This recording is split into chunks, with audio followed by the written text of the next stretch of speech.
Baik. Kita mulai. Bismillahirrahmanirrahim. Assalamualaikum warahmatullahi wabarakatuh. Alhamdulillahirabbil alamin. Wassalatu wassalamu ala asyrafil anbiya'i wal mursalin nabiyina Muhammadin wa ala alihi wa sahbihi ajma'in.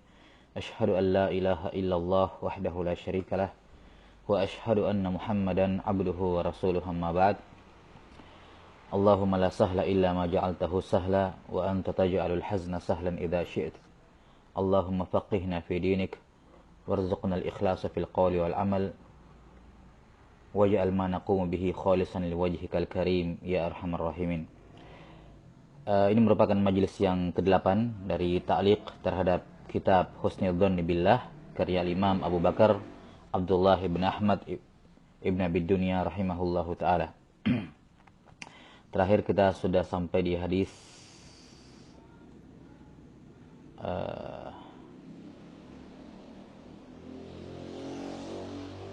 hadis yang ke-66.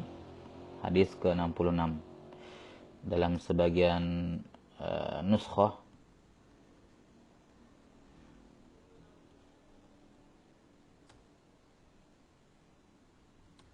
hadis ke-65. Ya. 65 atau 66 dari sebagian nuskhah. Bisanadil muttasil ila al-Imam Ibn Abi Dunya rahimahullahu taala fi kitabih Husnul Dhanni Billah.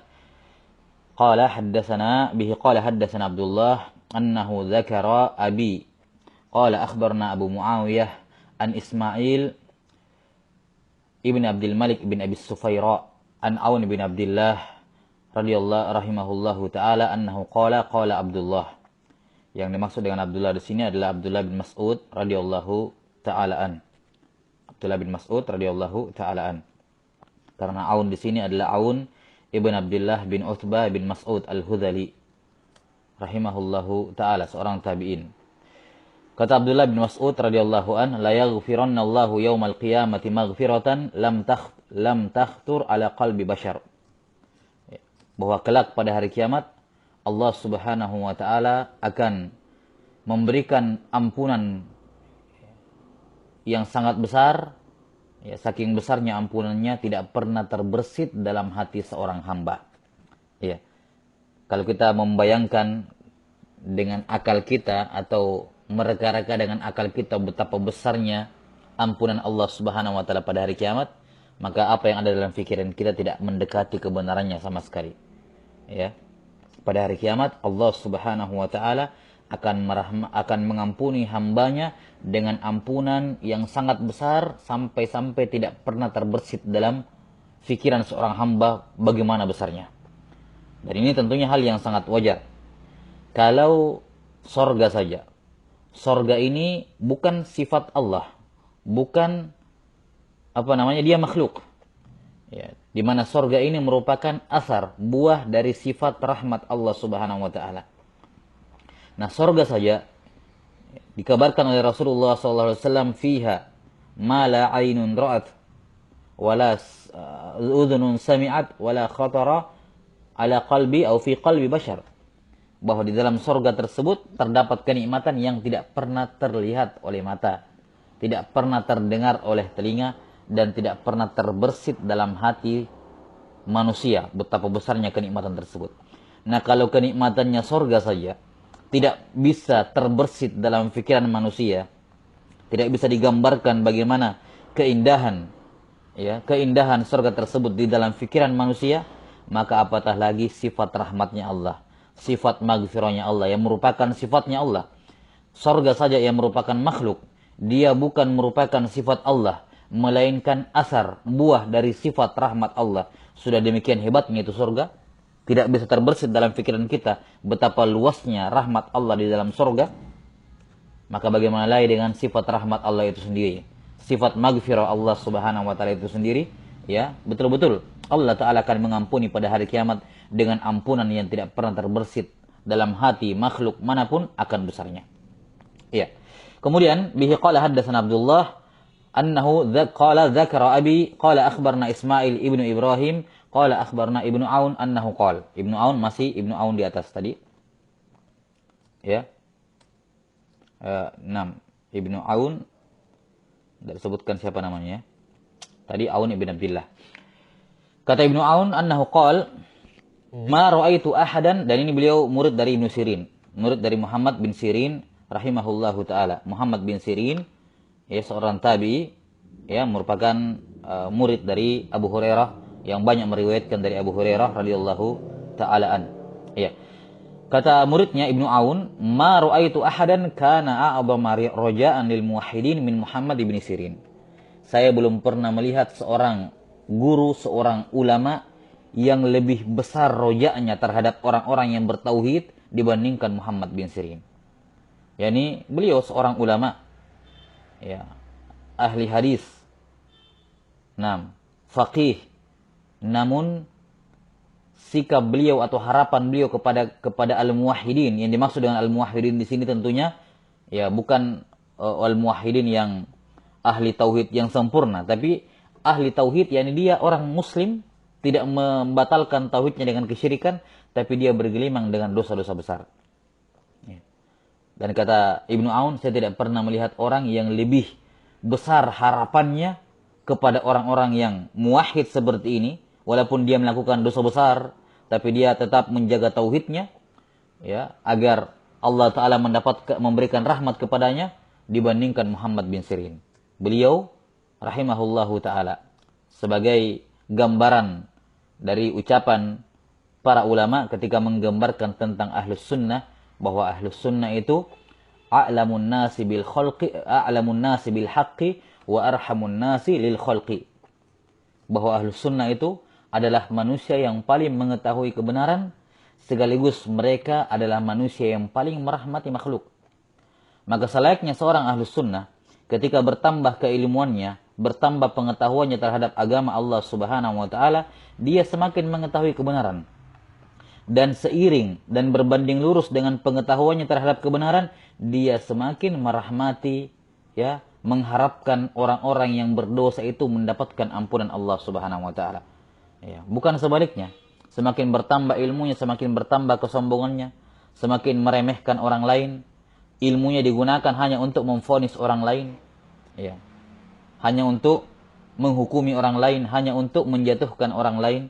Nah, ahlus sunnah wal jamaah, di satu sisi mereka dengan ilmu mereka merupakan manusia yang paling mengetahui kebenaran, tapi di sisi lain dengan ilmu mereka yang mereka miliki, mereka adalah orang yang paling merahmati makhluk. Ya. Merahmati makhluk, enggak usah ditakwil kemana-mana. Merahmati makhluk yakni menyayangi mereka. Menyayangi mereka. Nah, di antara kisah yang diceritakan oleh Ustadzuna Dzulqarnain hafizahullahu taala dari Syekh Muqbil rahimahullah, diceritakan bahwa suatu ketika Syekh Muqbil rahimahullahu taala berjalan-jalan di luar ma'had gitu. Kemudian beliau melewati sekelompok orang tukang, kalau nggak salah tukang batu atau yang jelas tukang gitu. Dan masuk waktu sholat dan mereka tidak pergi sholat. Mereka tidak pergi sholat. Ya, tentunya husnuzonnya ya, mungkin dia sholat di rumahnya. Ya, tapi ini Syekh kelihatannya sudah menuju ke masjid untuk menunaikan sholat. Ya, ataukah mungkin pulang dari sholat dan mereka masih bekerja. Dalam keadaan seperti itu, ketika melewati mereka, maka Syekh rahimahullahu ta'ala mengucapkan salam duluan kepada mereka. Assalamualaikum warahmatullah. Dan mereka kemudian membalas. Ya. Maka demikianlah sikap seorang alim. Ketika mereka memiliki ilmu, mereka tidak menjadi algojo bagi manusia dalam memvonis mereka. Ya, dengan kejahilan mereka, dengan apa-apa yang buruk pada diri mereka, mereka sangat merahmati dan mengharapkan mereka diampuni dosanya oleh Allah Subhanahu wa taala.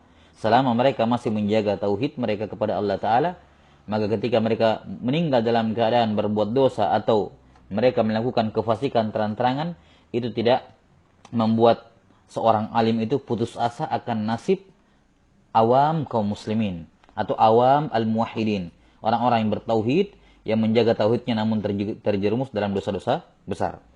Maka kata Ibnu Aun, saya tidak pernah melihat orang ulama yang paling mengharapkan kebaikan bagi al-muwahhid dibandingkan Muhammad bin Sirin. Beliau sangat optimis tentang nasib orang-orang yang muslim yang bertauhid tapi melakukan dosa besar. Masih berharap mereka akan bertaubat. Kalaupun tidak bertaubat, beliau berharap agar orang tersebut menutup umurnya dengan baik. Kalaupun tidak, maka di hari kiamat Allah Ta'ala merahmatinya. Selalu optimis dengan al-muwahhid. Karena tauhid merupakan modal yang sangat besar yang sudah cukup bagi seorang untuk optimis kepada Allah Subhanahu wa taala. Kemudian walaupun demikian kata beliau, walaupun Ibnu Sirin seperti itu orangnya, wa kana yatlu hadhil ayah, tetap beliau sering membaca ayat ini. Tetap beliau membaca ayat ini, yakni ayat-ayat yang sifatnya mengancam. Menunjukkan apa? Seperti yang sudah kita terangkan pada pertemuan-pertemuan sebelumnya, bahwa ar-roja jangan sampai mengantarkan seorang, atau roja ataupun husnuzon kepada Allah, jangan sampai mengantarkan seorang untuk menyepelekan ancaman-ancaman Allah, sehingga dia terjerumus ke dalam perbuatan al-amnu min makrillah.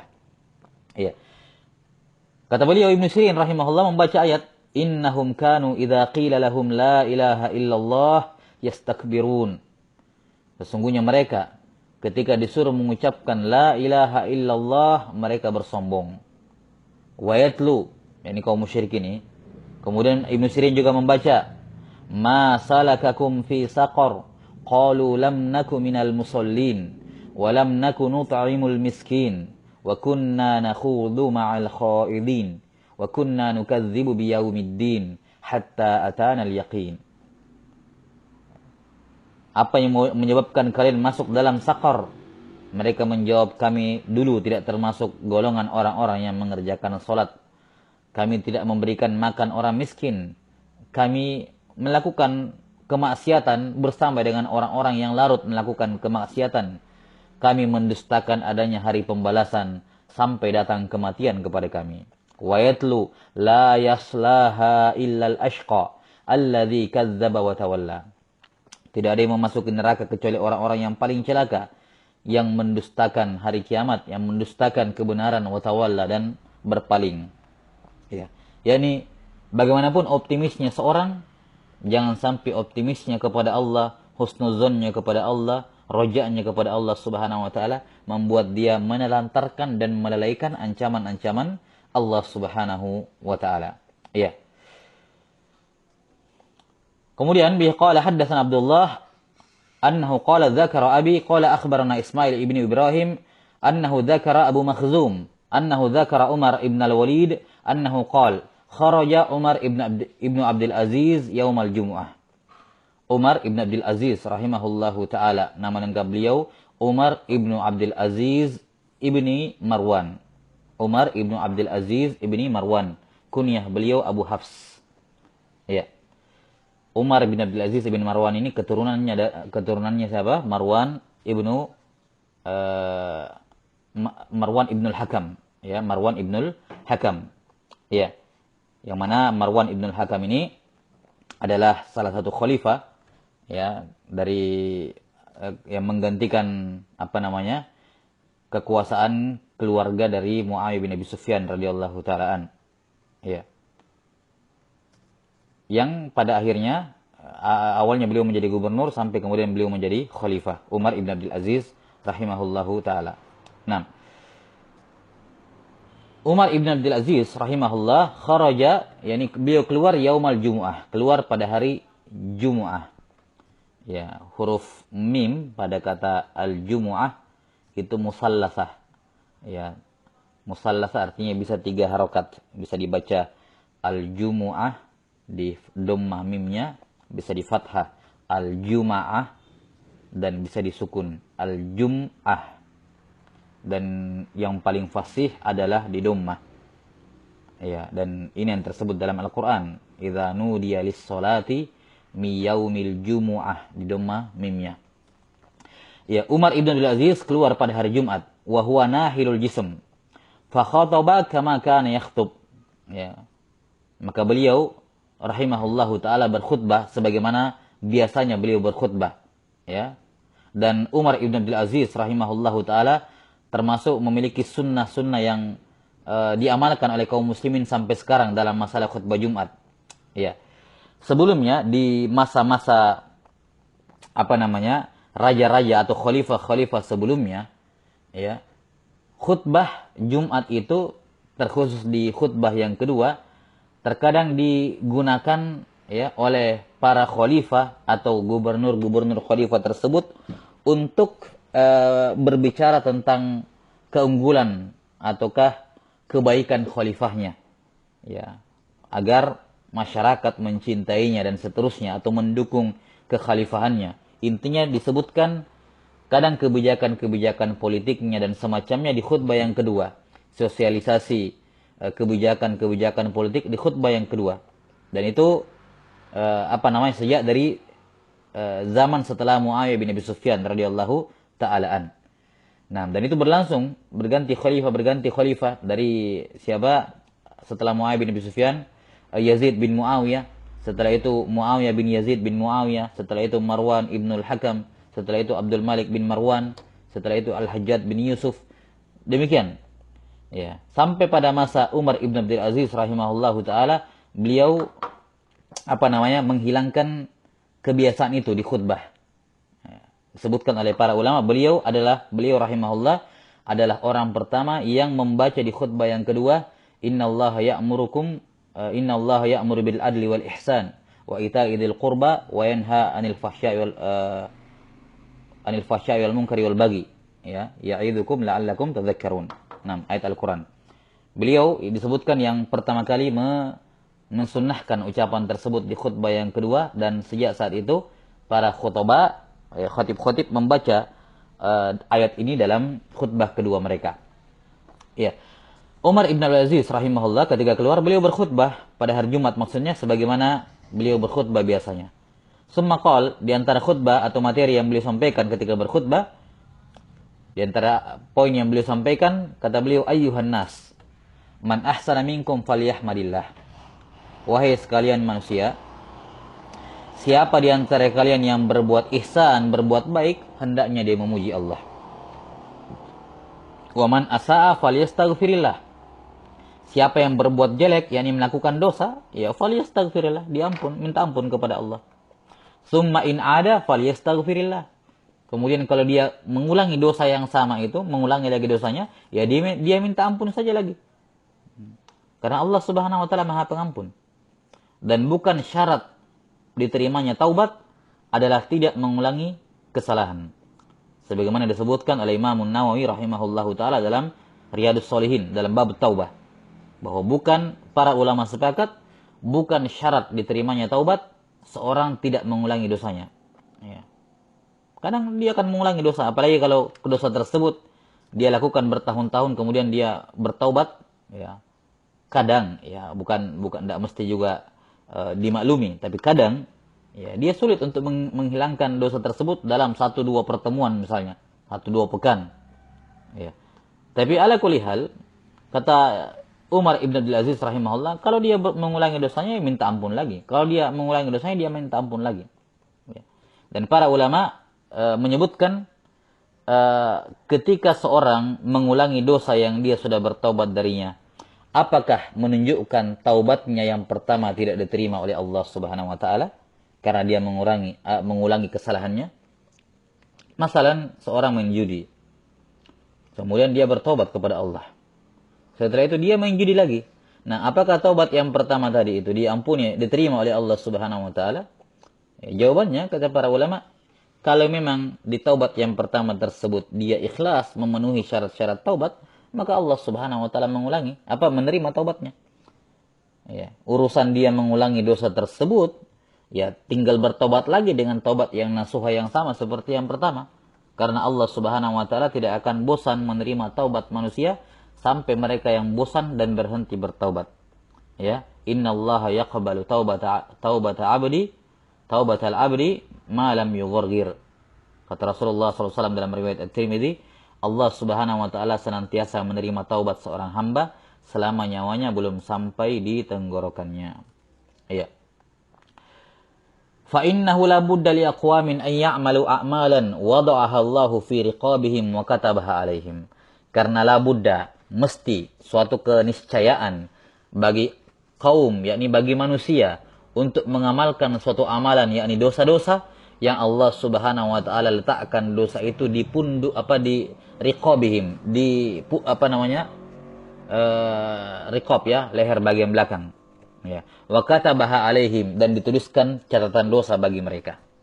Ini maksudnya dosa itu hal yang ya, bukan dimaklumi, tapi itu di antara bentuk manusiawi. Ya, yang menunjukkan sisi manusiawinya, karena manusia itu kullu bani Adam khata', kata Rasulullah SAW. Maka ketika manusia berbuat kesalahan dan dosa, ya manusiawi. Nah, yang butuh dilakukan adalah beristighfar. Setiap kali dia melakukan dosa, dia beristighfar. Ya, tidak menjadi manusiawi ketika dia berbuat dosa lantas tidak beristighfar kepada Allah Subhanahu wa taala. Nah, maka ini menumbuhkan husnuzon kepada Allah Subhanahu wa taala dan roja kepada Allah Subhanahu wa taala. Beliau Umar Ibn Abdul Aziz mewasiatkan ya, masyarakatnya ketika itu untuk memuji Allah ketika berbuat baik dan beristighfar kepada Allah ketika berbuat buruk, walaupun perbuatan buruknya tersebut berulang. Dia istighfar saja kepada Allah taala. Bihi qala haddatsana Abdullah annahu qala dzakara abi qala akhbarna Ismail bin Ibnu Ibrahim qala akhbarna Yunus bin Ubaid an Muhammad bin Sirin. Ya. Annahu qala Ali radhiyallahu an. Dari Muhammad bin Sirin bahwa Ali bin Abi Thalib radhiyallahu taala anhu berkata, beliau bertanya, ayyu ayatin fil Qur'ani awsa? Ayat apa yang paling luas maknanya dalam Al-Qur'an? Ataukah ayat apa yang paling luas cakupannya dalam Al-Qur'an? Qala faja'alu yadhkuruna ayan minal Qur'an. Maka teman-teman atau murid-muridnya Ali bin Abi Thalib ketika itu masing-masing di antara mereka menyebutkan beberapa ayat dalam Al-Qur'an. Yani yang satu menyebutkan ini, satunya menyebutkan ini. Di antara ayat yang mereka sebut adalah ayat dalam surah An-Nisa ayat 110. May ya'mal su'an aw yadhlim nafsahu thumma yastaghfirillah yajidillaha ghafurur rahima.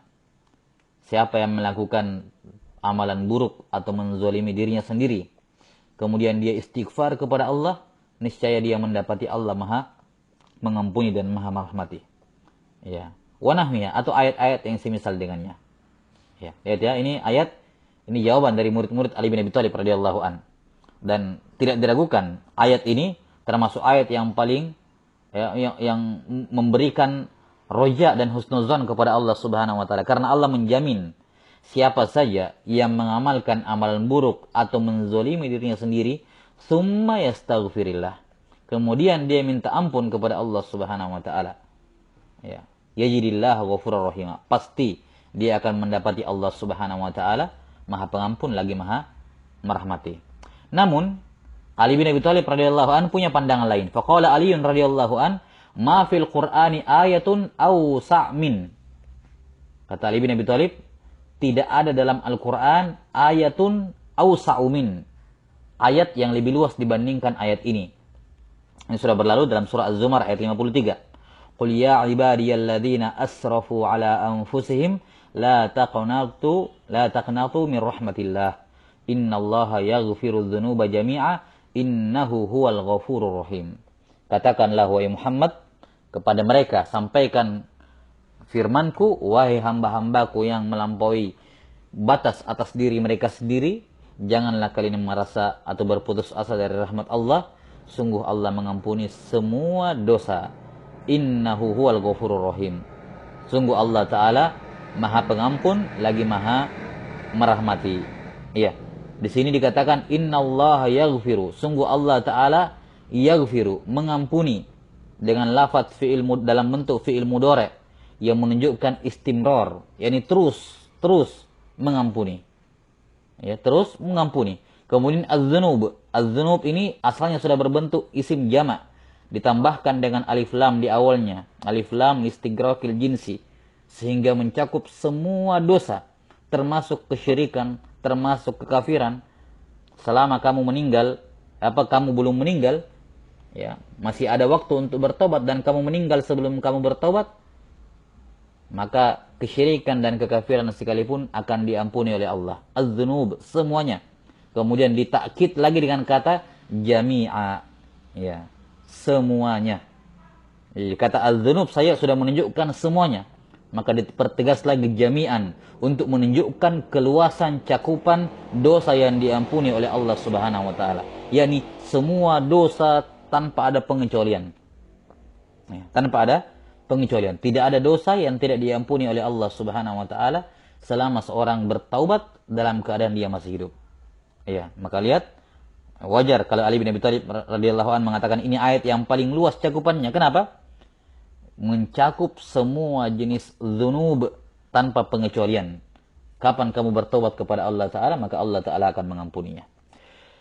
Bihi qala haddatsana Abdullah qala akhbarana Ishaq bin Ismail qala akhbarana Jarir an Mansur an Sya'bi an Syuthair. Ya. Syuthair ibn Syakal Abu Isa Al-Kufi rahimahullahu taala. Ya. Al-Kufi seorang ulama Kufah. Qala sami'tu Abdullah. Saya mendengar Abdullah. Berarti Abdullah di sini adalah Abdullah bin Mas'ud.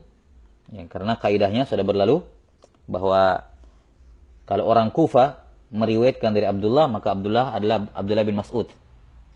Kalau orang Mekkah, Al-Makki meriwayatkan dari Abdullah, maka dia adalah Abdullah bin Abbas. Kalau Al-Madani, orang Madinah meriwayatkan dari Abdullah, maka dia adalah Abdullah bin Umar Ibn Al-Khattab. Kalau dia orang Misri, Mesir dan sekitarnya meriwayatkan dari Abdullah, maka itu adalah Abdullah bin Amr ibn al-As radhiyallahu taala anhum ajma'in. Ya, dan ini Syuthair adalah Kufi. Qala sami'tu Abdullah, yakni Abdullah bin Mas'ud radhiyallahu taala anhu yaqul, beliau berkata, "Inna akbar ayatin fil Qur'ani farha ayatun fi suratil Ghuraf." Ya. Sesungguhnya kata Ibn Mas'ud, siapa beliau? Beliau adalah satu dari 4 orang yang diperintahkan oleh Nabi sallallahu alaihi wasallam bagi siapapun yang ingin mengambil Quran, mempelajari Quran sebagaimana turunnya, Ibnu Mas'ud salah satu rujukannya. Ya. Dan beliau yang mengatakan tidaklah ada satupun ayat dari Al-Quran kecuali saya tahu ya, kapan turunnya dan kepada siapa turunnya. Ya. Maka beliau alim bil Quran. Alim bil Quran. Lafzan wa ma'nan. Baik dari sisi lafadznya maupun dari sisi maknanya.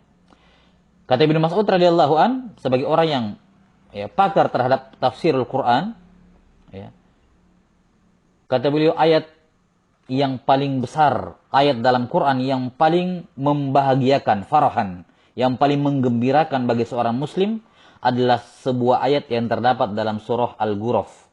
Al-Ghuraf ini nama lain dari surah Az-Zumar. Ya, ini salah satu penamaan sahabat terhadap surah Az-Zumar. Dinamakan juga surah Al-Ghuraf. Kata Ibnu Mas'ud, ini ayat yang paling menggembirakan. Apa itu? Qul ya ibadiyalladzina asrafu ala anfusihim la taqnatu min rahmatillah. Faqala Masruq, maka Masruq berkata, Masruq di sini adalah muridnya Ibnu Mas'ud radhiyallahu an. Masruq Ibn al-Ajda' Abu Aisyah radhiyallahu rahimahullahu taala. Masruq berkata, "Shadaqta, engkau benar wahai Abdullah." Ini tentu saja beliau benar dalam hal ini. Beliau adalah mufassir Al-Qur'an di masa Rasulullah atau di masa para sahabat. Nah, bihi qala haddatsana Abdullah annahu qala dzakara Ibrahim bin Rashid qala akhbarna Abu Rabi'ah. Qala akhbarna Hammad ibn Salamah an Thabit wa Abi Imran al-Jawni qala Anas bin Malik annahuma qala an Anas bin Malik radhiyallahu an anna an-nabiy sallallahu alaihi wasallam qala. Thabit di sini adalah Thabit al-Bunani. Thabit al-Bunani. Ya. Beliau bersama dengan Abu Imran al-Jawni meriwayatkan dari Anas bin Malik dari Nabi sallallahu alaihi wasallam bahwa beliau bersabda, "Yakhruju minan nari," qala Abu Imran arba'ah wa qala Thabit rajulan. Akan keluar dari neraka. Ya, Abu Imran berkata 4 orang. Sementara Thabit mengatakan 2 orang. Jadi Thabit dengan Abu Imran berbeda riwayatnya dari Anas bin Malik. Abu Imran mengatakan bahwa Anas bin Malik menyebutkan 4 orang keluar dari neraka. Sementara Thabit mengatakan tidak. Anas bin Malik hanya mengatakan rojulan, 2 saja. Ya. Dan ini termasuk khilaf dalam periwayatan, tidak diragukan yang paling sahih adalah rajulan, dua orang, bukan 4 orang. Karena dari sisi dalam sisi kekuatan riwayat, Sabit Al-Bunani itu lebih kuat riwayatnya dibandingkan Abu Imran Al-Jauni, terkhusus dari Anas bin Malik radhiyallahu ta'ala. Kata para ulama, min asbatin nasi fi Anas Sabit, bahwa di antara manusia ulama atau perawi yang paling kuat riwayatnya dari Anas bin Malik adalah Sabit Al-Bunani ini. Jadi ada 2 orang yang keluar dari neraka. Fayu'raduna ala rabbihim fayu'maru bihim ilan nar. Kemudian mereka diperhadapkan kepada Tuhan mereka, fayu'maru bihim ilan nar. Setelah itu mereka dimasukkan kembali ke neraka. Ini kisahnya sudah, riwayat semacam ini sudah berlalu ya. Fayaltafitu ahaduhum fayaqul. Kemudian salah seorang di antara mereka menoleh, melihat kepada Allah, kemudian berkata, fayaqul ay rabbi qad kuntu arju idza akhrajtani minha alla tu'idani fiha. Wahai Tuhanku, aku berharap, saya tadinya berharap kalau engkau mengeluarkan saya dari neraka, engkau tidak akan mengembalikan saya lagi ke dalamnya. Ya. Qala fayunjihillahu minha. Maka Allah Ta'ala menyelamatkan dia dari neraka. Baik. Dan ini termasuk keutamaan dan rahmat dari Allah Subhanahu wa taala. Tidaklah Allah Subhanahu wa taala mengeluarkan seorang dari neraka kemudian dia akan kembali ke situ. Ya. Kemudian dia akan kembali ke situ. Nah, di neraka punya 2 jenis penghuni. Yang pertama adalah ahlun nar, yakni penduduk asli neraka. Mereka ini adalah orang-orang kafir, ya, dengan semua macam bentuk kekafirannya. Dan yang kedua ada yang sekedar, istilahnya kata para ulama, zair, sekedar singgah di neraka. Mereka ini adalah bukan penghuni neraka, mereka cuma singgah, bertamu ke neraka dalam tanda kutip. Mereka adalah muslim muwahhid yang dosanya lebih besar, tidak terampuni oleh Allah, tidak diampuni oleh Allah Subhanahu wa taala, tidak termasuk dalam kategori wa yaghfiru ma duna dzalika liman yasha. Maka dia ke neraka terlebih dahulu. Ya, dia ke neraka terlebih dahulu. Setelah itu dia akan keluar darinya. Ya. Dan kapan dia sudah keluar, maka tidak akan mungkin dia masuk lagi kembali ke dalam. Sebagaimana surga, di antara rahmat Allah Subhanahu wa taala terhadap surga, siapa yang sudah masuk di dalamnya tidak akan ada yang keluar darinya. Tidak ada yang ceritanya diusir dari surga, ya, setelah pada hari kiamat sudah masuk ke dalam, tidak akan ada yang dikeluarkan. Berbeda dengan neraka.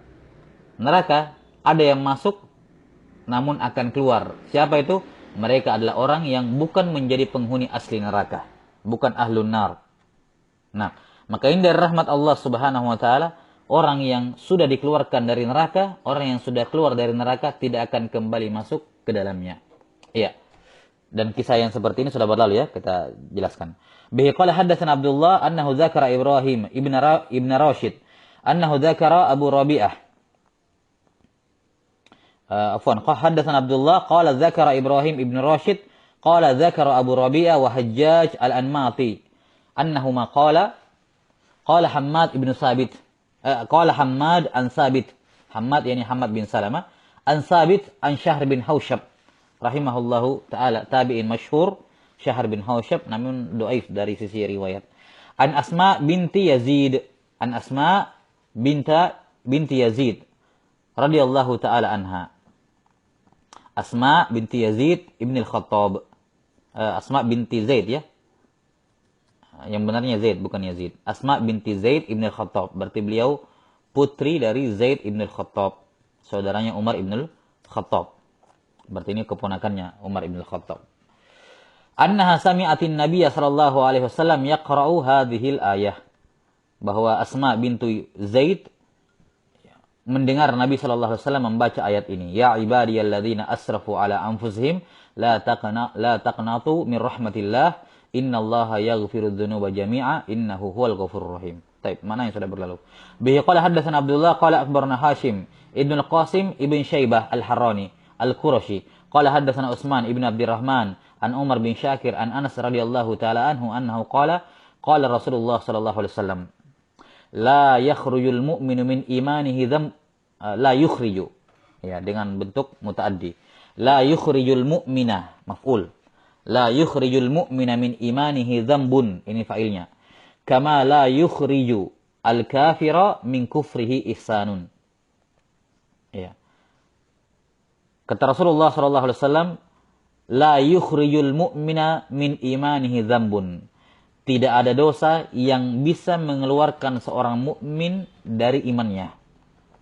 Sebagaimana kama la yukhrijul kafira min kufrihi ihsanu. Sebagaimana tidak ada perbuatan ihsan yang bisa mengeluarkan orang kafir dari kekafirannya. Baik, tentunya di sini zambun nakirah dalam siyak an-nafi, penafian, sehingga dia bermakna umum, ya, semua jenis dosa. Tentunya yang dimaksud di sini am maksus, ya, am lafaz umum tapi sudah dikhususkan dengan teks-teks atau nas-nas yang lain. Kenapa? Karena para ulama sepakat ada namanya dosa-dosa yang membatalkan keimanan. Para ulama dalam berbagai mazhab, dalam kitabur riddah, dalam buku-buku fikih, ya, menyebutkan puluhan pembatal iman di dalamnya. Maka tentunya yang dimaksud di sini tidaklah seorang mukmin atau tidak ada satupun dosa yang mengeluarkan seorang mukmin dari imannya, yakni dosa-dosa yang dibawa derajatnya kekafiran dan kesyirikan. Jadi selama dia masih berupa dosa-dosa besar saja, maka ketika dia melakukannya, dia tidak kafir karena dosa besar. Dan ini akidah Ahlus Sunnah wal Jamaah khilafan lil Khawarij wal Mu'tazilah. Ya, berbeda halnya dengan Al-Khawarij yang mengatakan bahwa siapa yang melakukan dosa besar maka dia keluar dari iman. Dan berbeda dengan Al-Mu'tazilah yang mengatakan bahwa siapa yang melakukan dosa besar maka dia keluar dari iman tapi tidak masuk dalam kekafiran, melainkan manzilah fi baina manzilatain. Dia berada di antara dua status ini, bukan mukmin, bukan pula kafir. Yani di antara keduanya. Dan ini bid'ah dalam agama. Adapun Ahlus Sunnah meyakini tidak ada satupun dosa dari dosa-dosa besar di bawah kekafiran, selama dia masih berada di bawah derajat kekafiran, maka itu tidak akan membatalkan imannya. Dan sebaliknya, tidak ada ihsan, tidak ada kebaikan yang bisa mengeluarkan orang kafir dari kekafirannya. Ini juga tentunya di sini ihsan yang dimaksud adalah ya amalan-amalan biasa. Ya. Tidak dilakukan ucapan la ilaha illallah termasuk ihsan, bahkan dia ihsan yang terbesar. Ya.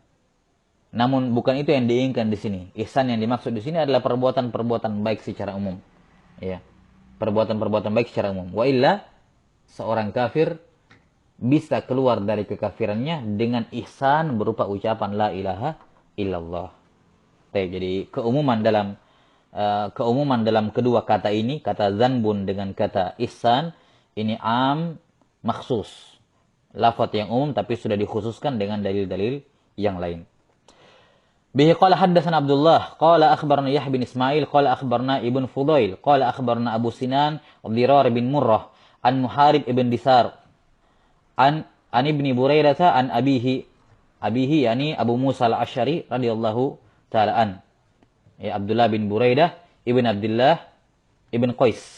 Namanya Abu Musa al-Asy'ari, Abdullah bin Qais. Abdullah ibn Buraidah ibn Abdullah bin Qais. Jadi Ibnu Buraidah dari bapaknya yakni Abu Musa al-Asy'ari radhiyallahu ta'ala an. Annahu qala Rasulullah sallallahu alaihi wasallam. Rasulullah sallallahu alaihi wasallam bersabda, "Ahlul jannati 20 wa mi'atu saffin, 80 saffan minha ummati." Penghuni surga terdiri dari 120 saf dan umatku menempati 80 saf. 6.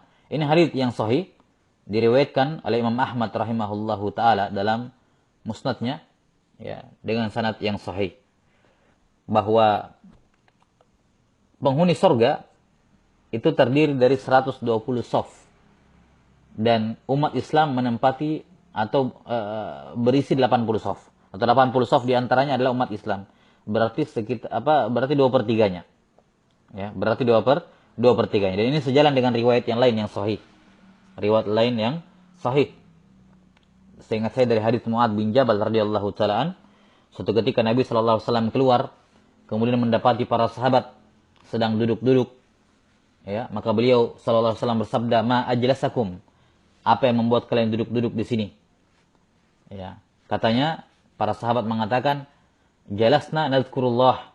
Kami duduk untuk mengingat, berzikir kepada Allah dan memuji Allah atas nikmat hidayah yang Allah berikan kepada kami. Ya. Maka Nabi SAW, Allah, ya, apakah kamu bersumpah? Kalian bersumpah demi Allah bahwa itu tujuan kalian duduk di sini? Katanya, Allah ya Rasulullah. Betul, kami bersumpah. Ya. Maka kata Nabi SAW, innama astahlifakum, ya, bahwa saya meminta kalian bersumpah bukan karena menuduh kalian. Ya, bukan karena menuduh kalian. Namun Allah Subhanahu wa taala mengabarkan kepadaku, ya, yakni melalui malaikat, bahwa Allah Subhanahu wa taala berbangga dengan kalian. Nah, kemudian beliau SAW mengatakan, inni la arju